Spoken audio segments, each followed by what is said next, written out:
I'm glad I can make you guys think for It's Chris Cornell. How you doing, man? How do you know it's Chris Cornell? Because I've seen you before. Oh. It's Chris Cornell. One of the greatest singers in rock history. That's right what it there. is. I've always said it. I've always said that we've been you guys one of the best. We've been huge fans, and that's why we're kind of disappointed. We got to at least acknowledge the fact that we got a lot of equipment set up because we thought you were playing today, and there was a miscommunication somewhere. We were just talking about that. I don't know how the miscommunication happened, but I'll sing a little bit for you. If I could put time in a bottle, then there's one thing I'd like to do. I'd put some time in the bottle, and then I'd have time in a bottle. All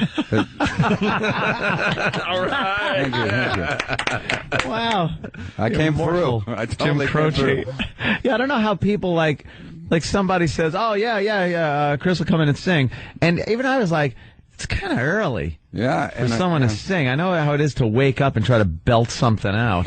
Yeah, you know, especially with your range and vocal style, it's not really conducive to morning singing. Not really. I mean, I've done it, but you have to wake up even a couple hours earlier and sort of kind of take a shower and sing, or stay up all night or something. Well, that's sort of what I'm doing now. I played a show last night and the night before at the Beacon. So 2 sold-out shows at the Beacon. Yeah. So I've slept. I've had about an hour's sleep right now.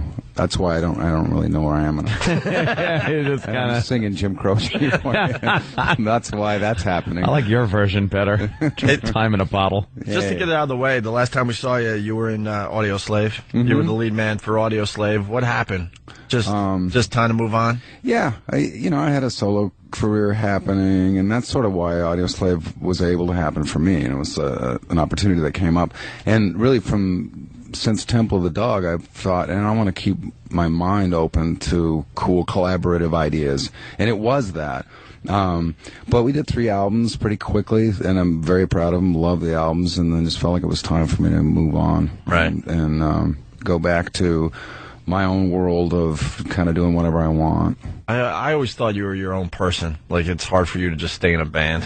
Maybe I got issues. I was thinking about that, like I get a little stir crazy. I'm not sure. Yeah, but you've been successful no matter what you've done, with Soundgarden and then the Temple of the Dog, which, by the way, I'm a huge fan of that album. Huge. I can't get enough of it. I was just jamming Say Hello to Heaven the other day, just singing along to that freaking song, and my vocals are nothing like yours. Don't sing along. Nothing like yours. And then, what's your favorite song on it? Say Hello to Heaven. Say Hello to Heaven. Okay, 2, 3, go. No way. And you're on. No way, man. I love when people. You don't understand how that is for a guy that has a range like you. When people go, hey, could you sing that song? Like if you're a singer and people go, hey, sing that Soundgarden song or sing that. You're like, no, you don't understand. It doesn't just come out like that. Yeah. That's where the talent part is. Sometimes when I aim the mic toward the audience at the wrong time in certain songs and stuff doesn't come back. It's like, it's not. Hey, Chris, man, we just can't do that. Stop it. I realize, what are you doing? Yeah. If it's like everybody say, yay, they're going to come up with a yay, but certain parts of songs, it might not come back the right way. Yeah. But the real high part of Say Hello to Heaven. Yeah. You have one of those voices that you actually think you can sing, like Journey. You actually think you can sing that good. Well, you got to go into falsetto, so you got no power at all. But you just think you're great. You're singing like a little girl. Say hello to heaven. Heaven. That's pretty good. And knows how to sing. You can carry a tune. He downplays it, but Anthony knows how to sing. He really does. Yeah. I used to have a few bands back in the old days, You got to hear his Neil Diamond. Fuck. I'll sing Neil all day and all night. All day. Don't get me started on the Neil. I heard about I read something where when you first started singing, you actually tried to figure out where your range was and really couldn't even find it. You just kept trying to go higher and higher. Well, you wouldn't crack. I would sort of want to scream. There are parts of the songs that were written where it's just screaming. That's the part. There's the melody and then there's the screaming part. And to scream, I would just sort of sing above my range, and then your voice breaks up and it gets all shrill and it's white noisy. And we were working on a particular song called Heretic that the bass player wrote the lyrics for, and all he could do was scream, really. But then it was decided that I was going to now sing it. So I would scream that part, and one day I kind of went really high to get my voice to break up, and there were like a whole bunch of notes up there. And that's kind of where it started. And then I would come back a couple days later, and there wouldn't be. And so it kind of, some days I could sing the notes, some days I couldn't, and then it was sort of on-the-job training. We were a band for 3 years before we put out a record. We played a lot, and then we toured, for years before really we started selling records. That's amazing to me. We did. I was remembering now, because if I do 3 shows in a row, I'm kind of, that's enough. A little shot. I need a day off. And our Soundgarden, I remember we did 18 shows in a row. Wow. And I'm thinking, how did I do that? 18 in a row. If you can do 18 in a row, you can do 365 in a row, I figure. Yeah, right. I mean, after about 10... you wake up in the morning going like, "Oh, can't do it tonight. No way." I didn't remember worrying about it too much. I feel like what I do now is much better than what I did then, because I pay a lot more attention to it, and I want to part of it is like people saying, "Well, this guy's a great singer," and he was number whatever on the list of great singers, and over the years I've thought, well, I got to kind of live up to that. So I kind of try to make sure I'm in good vocal form. And I don't know, I think back then it was a little more crazy, and Soundgarden was so loud that in some ways it kind of, if I sang the best I'd ever sang in my life, I'm not sure you would have heard it. What about, Jesus, what the hell was I just going to ask you? Well, speaking of Soundgarden, you guys ever... I hate when that happens. Would you get back together? I had a great question. We do, too. Yeah. Nah, go screw yourself, Bobby. Where you at with Soundgarden? Would you guys ever, do a little something? I don't think so. You're done with them, too? Well, it's been 10 years now, and not once have I received a call or heard of anybody wanting to get that going again. So the fans, man, that's who wants it to get back together. Yeah, you guys had some great stuff. Yeah, how long can time go by before it gets silly that you get together again? I don't know. I think it's so cool to not do it. To just not do it? Yeah. It's a way of, especially nowadays with everyone getting back together, it's a way of being cutting edge. Soundgarden can be cutting edge by doing absolutely nothing. There's a sort of a genius in that. We don't have to get up. Do you do? They're really ahead of the game, man. They're ahead of everybody. You do Soundgarden tunes, a couple of them, when you play out? Yeah, I do a lot of different songs. Yeah. The band I have out now is really amazing, and I'm having an incredible time with them. We're doing songs from, I think the oldest one we've done is off of Louder Than Love. And they play great, and then kind of everything from then on. There's a lot of solo songs I did over the years from movies, and then... You do Seasons? Yeah, we do that. Oh, God, I love that song. Anything from the single soundtrack. Yeah, from the single soundtrack. Anything I want from Soundgarden. We know about 3 or 4 Temple of the Dog songs, and we do a couple Audioslave songs, and then for my 2 solo records, and then I do weird cover songs occasionally. You do Billie Jean? I do that, yeah. I was just hearing about that. I haven't heard it yet, but I hear it's almost unrecognizable. You do it's very different. It's like a sort of gospel-y. It's actually a heavy song lyrically about a guy who, gets involved with this woman who says, this is your kid, and it's not his kid. And it's like, all we remember really is it's a dance track, and he's walking backwards, but it looks like he's walking forward. And I ended up doing that because I had this period in the set where I do acoustic songs, and I just started getting goofy and trying to pick silly songs or songs you wouldn't expect to play and just kind of freak the audience out. And I thought, who would be really the last person anyone would ever expect me to cover? And I thought Michael Jackson. But then when I kind of unraveled that song and was reading the lyrics, and I changed the time signature and made it sort of gospel-y, it became really kind of heavy. Yeah. And then I really liked it. And that's how it ended up on the record. I just thought, it's a good thing to remind an audience occasionally that, songs and music are really pliable and malleable, and we don't really have, genres don't really exist like we want them to sometimes, You can, when Johnny Cash did Rusty Cage, I kind of learned a big lesson there. Did you like it? I loved it. Yeah. I remember Rick Rubin asking me to do do an arrangement of Rusty Cage so that Johnny Cash could record it, and I thought he was out of his mind. And I actually tried like an idiot, and then called him and said that no, I can't do it. And then he didn't do it for that record. He did it for another record, and then I heard it, and of course it went do do do do do do do do do do do do do like every other song, and then the lyrics to Rusty Cage. Like, oh, that's how you do that. How you do it for Johnny? Now I get it. But people actually listened to the lyrics when he sang them, and then I would get phone messages from people saying that, oh, and the lyrics to that song are great. And I would think, well, why didn't you say that to me 5 years ago? Because Johnny Cash wasn't singing them, is why. And we listened to him. It was like that a little bit. Did you write most of the songs that are, known as your songs? Popular, Soundgarden and... I wrote a lot of the singles. I think most of the songs we ever made videos for, that kind of thing. Yeah. Like the Outshine, Black Hole Sun, Fell on Black Days, Spoon Man. Do you, when you play those now, do you think, holy crap, I can't believe I'm still playing this song?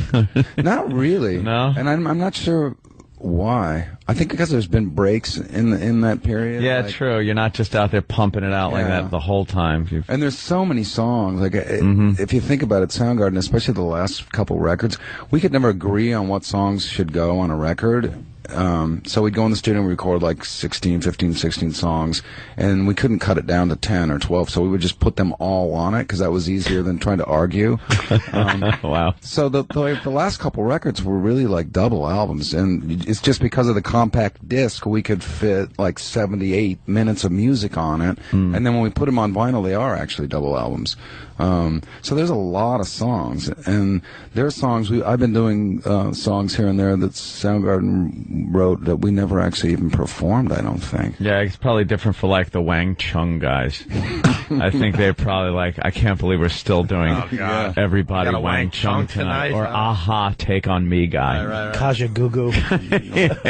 Are they back together? My goodness. Yeah. That would be a great triple bill. Oh, hell yeah. Huh? I remember the movie Live and Die in L.A.? Yeah. And Wang Chung wrote the theme song to that. Called Live and Die in L.A. And the video was great because they're not actually sitting with guitars and kind of writing the song. They're all just sort of writing the music, and there's a scene where they're kind of looking at each other, and one guy writes a note on the sheet music, and then they high-five each other. That was just the greatest 80s rock video moment ever. That's a great note. Give me some skin. It was so easy back then to make videos. No kidding. It just needed a little fire. Yeah. And some high-fiving over notes. But as an artist, do you listen to any of your old songs and wish, oh, God, I wish I could redo this? There's a part in it where you just... Most of it, the music and the guitar sounds and what's going on sonically and the parts, I think are better than I remember them. Sometimes I listen to the vocal performances and that bothers me. Really? Not all of it, but sometimes, yeah. Sometimes it sounds like it's somebody else, or I've got some attitude going in there that has something to do with more than just singing the song. It's it's not who I am now. And do you have an example of that? I would rather do that. Wow. A song we all know, or there are parts of the Louder Than Love record that bother me. I don't really know if I could say what song. Yeah. But something must have been going on in your head at the time. Maybe I'm just sort of forcing it a little bit. Really? What I can do. I can do it, I can sing it, but it's there's something going on there where it's like it's acting, I guess is the best way to put it. Yeah. And I didn't notice it then, but all these years later, with the experience that I have making records and just trying to be myself with a microphone in front of me, I can hear that little bit of okay, here's a kid in there screaming his ass off, but there's something in there that's not, there's something in there that wasn't entirely me that's coming out. Maybe it's tension, I don't know. There is something about youth that will just make you do that, balls out. And there was a song we wrote, I wrote actually, called Cold Bitch, that ended up being a B-side for something. And I had it. I got it on my iPod. I took it off of Tom Morello's iPod, and I hadn't heard it in years. And it starts out. It's very Zeppelin-y, and it's this big sort of cascading riff, and it sounds so great. And I'm just loving it, and thinking, God, I wrote this song. And then the vocal comes in, and it's so high. It's so embarrassing. And I think that was probably like my masterpiece that never really came to fruition because I was such an idiot. I thought, okay, I've got this great range. I'm just going to sing way up there. And it's just silly to me. That was probably like 1991 or something. You would even think like that, like, oh, God, Yeah, listen to me. Oh, what an ass. It comes in, and it's just so bad. Do you have any, like, stuff from way before you even started seriously playing, maybe with just, like, friends in a garage or a basement that you listened to or would go like, oh, I couldn't even listen to that? Embarrassing. I don't know if I have that. Maybe like when you were really younger, like almost 80s-ish stuff, maybe. I started out as a drummer, and there are probably some tapes of me playing drums on stuff. Not much, though. Yeah. But it wasn't very good, that's for sure. No, I do remember that. No singing, though, with some real hokey, dopey lyrics or something like that? No, I was always a genius Soundgarden was my first band. I mean, there were some Soundgarden's songs. his first band. That was my first band where I suck. sang. It's true. That's great, man. Otherwise, it was drumming in, like, bad 80s bar bands. That's why Soundgarden happened, because, like, I ran into two other guys who kind of were having the same experience. Like, wow, if we're going to be in a band that we like, we have to kind of do it ourselves. And that was when I actually picked up guitar and bass and started writing the lyrics, because I thought, well, if we're gonna have good songs, we kind of have to do it. We can't wait for somebody else to show up. Who was in the band when you were the drummer, and like where are they? I have no idea. No idea. I was in probably 10 bands from 17. Do you know what that's 21. like to like be like, dude? Chris Cornell was our drummer. Yeah, they're still talking about you. They're still talking about you at a bar sitting somewhere. there Saturday night at the bar going, dude, let me tell you, our drummer was Chris Cornell. And they're like, yeah, shut up. Yeah, shut up. I was the singer, man. I was the singer. Shut up. It's your turn to get around. Yeah.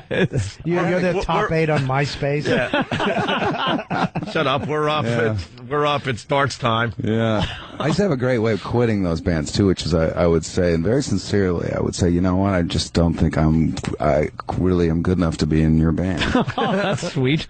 Hey, that's a I great feel way like to you do guys it. are just a little bit behind. Because I was really young, too. Everyone was always older than me. I'm holding you guys back. Yeah, exactly. Yeah. And they would always look at me, you know, thinking, I don't know, this guy's telling us. That was the only way I could do it. But really, as a drummer, I thought I had this romantic idea that if I practiced and worked at it hard enough, some amazing band would just kind of roll through Seattle and go, that guy's so great, we want him to be our drummer. And that didn't happen, at least not in Seattle. I mean, it was just never going to happen. Yeah. And Kim and Hiro, the co-founders of Soundgarden, I met. One was the bass player, and one was kind of the fill-in bass player for one of those bad bar bands that I was in. And I met them that way. And neither of them liked the band, and neither did I. But we ended up starting a band together because we decided, well, we're going to have to, you know, figure out a way to be in a good band, and we're going to have to write songs. And if someone else can do it, why can't we do it? And then we spent, like, a couple years writing songs, and we had those like initial young band kind of awkward songs that had good parts but were sort of overdone, and some of them were kind of silly, and there was probably some embarrassing stuff in there. Were you like influenced by anything at the time? Because Soundgarden is known to be one of those bands during the grunge period that was like, you know, wow, this is a standout band. Because it was a complete change of music. It went from that 80s hair stuff to the stuff you guys were doing. Yeah. Like, what changed that for you? How were you able to take that 80s stuff and completely get it out of your head and get into this new music? It's just so odd to me that... We were kind of in, or wanting to be, initially, in what was a very healthy U.S. indie record scene at the time, which had bands like Black Flag and Bad Brains and Husker Du and Sonic Youth. And the one wrinkle that we put on it was, and maybe it's because Seattle was always sort of a guitar-based kind of place, we wanted to include 70s rock influences that we liked. You know, riff rock, old school, not necessarily like the 20-minute guitar solos and things like that, but heavy rock that we liked from the 70s, which was not really allowed. Since punk rock, that was sort of not cool. And I think that was a big part of what happened with Seattle, was just a mixture of influences. Like, we took aspects of older arena rock that were good and mixed it with more modern kind of post-punk music. And it just took a few years for people to realize, oh, wait, that's okay. There are elements of 70s rock that are great. And what happened with hair metal was they sort of, like, they would see Led Zeppelin and they would take, like, the kimono and the dove and the light show, and they would forget about, like, the fact that it was the best rhythm section in any rock band ever. They would concentrate on, okay, Robert Plant had a really high range, so they would just find a singer that could sing a high range and forget about how great the riffs were, or the melodies, or the music. That was all sort of left behind. And I think for us, we just didn't want to completely abandon music that we liked, so we sort of put it in there. And we were not always loved. We were sort of hated for a while. Really? Yeah. I remember playing, like, Vancouver, Canada, and like ashtrays whizzing past my head. Jesus Christ. Because I always thought of those as good shows, though. We felt like, of course, if that's happening, maybe we're onto something. We know something they don't know. You know? Yeah, I think that was it, because, like, not being in Seattle at the time and that kind of being the epicenter of what was going on, you guys were ahead of the curve as to what, you know, was going to kind of take off in the country. You kind of saw it building there, and the rest of the country and Vancouver apparently had to kind of catch on. Yeah. I always thought of it as, like, you know, you got this Whitesnake video with the guy whose model wife or whatever is doing the splits on a variety of Jaguars, right? And it's kind of what hip hop does sometimes, which is separating the artist from the audience, and, like, basically throwing it in your face, like, you ain't gonna be me, and you're never gonna have her. And then you see, like, Smells Like Teen Spirit, which is probably a catchier song in the pop world, and with a youthful aggression, but with three guys. One guy's like 6'9", one guy's like 5'5", and they just look like the same people that you go to high school with. And I think that was the key factor in like this tremendous cultural shift, was like, okay, we don't, you know, seeing a video of Motley Crue coming down in the helicopter is kind of cool, but this is cooler, and this is what we've been missing. Unattainable. Yeah, is what that exactly. was. You know, that was rock and roll. And yeah. That it just seemed to happen so quickly too. Which like, is really, yeah. And the fans do that. Record companies don't do that. There is no kind of marketing that can make that happen like that quickly. That was literally like a whole bunch of young rock fans that said, "Oh, this is what we've been wanting." Being in that atmosphere in Seattle, were you as taken by Smells Like Teen Spirit as the rest of the country was? How that was kind of like, wow, what the hell's going on here? I remember Ben Shepherd coming into a Soundgarden rehearsal before they had even made that record, and said, "Yeah, I saw Nirvana last night," and he got the name wrong. He said they had this song. Smells Like Teenage Spirit. It's amazing. I think it's going to be a huge hit. Hey, which is weird hearing him even say that. Yeah. And that was probably like 8 months before it was recorded. But it was like that, you know, they would play in front of 100 people, and that was around the time when that talk started happening, like, you know, it's not just an indie scene. This is something that can be like new rock and roll for the masses kind of thing. And then you got the pissed off fans that were there from the beginning going, "Sell out, man. Always. What are you doing, man? Sorry. People like us. What can we do?" Yeah, you liked us, but the other people aren't allowed to? Yeah. Is that how it works? Because everybody kind of wants to think they're a little cooler than everybody else.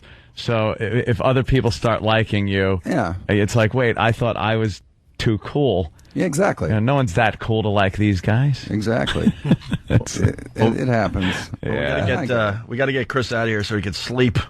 Yeah, go to sleep, Chris. It's Chris Cornell. The solo CD is Carry On. It's I tracked through it last night. It's awesome. Thank you. Very, very, very cool. Even though you didn't play, we love having you in. You're a great conversation, man. Thank you. Really cool to Next talk time to I'll you. play, I'll get some other Jim Croce kind of. Yeah, do that. What is the don't mess around with Slim? him, or Yeah, don't. what are some of the big hits before he died? Bad Leroy Brown. There you go. That was his Superman. big- You know, he's Superman's- the baddest man in the whole damn town. I He's like actually Superman. good live. If you see him doing that stuff live, he's great. Oh, really? He really is. Yeah. All right. Also, Getting your DeLorean. for everybody in New York, Chris Cornell's doing Afternoon Drive on this fine radio station. Yes. 92.3 K-Rock from 3 to 7 today. So, Chris Cornell, always a pleasure. Thank you. It's Carry On, his latest CD. Check it out.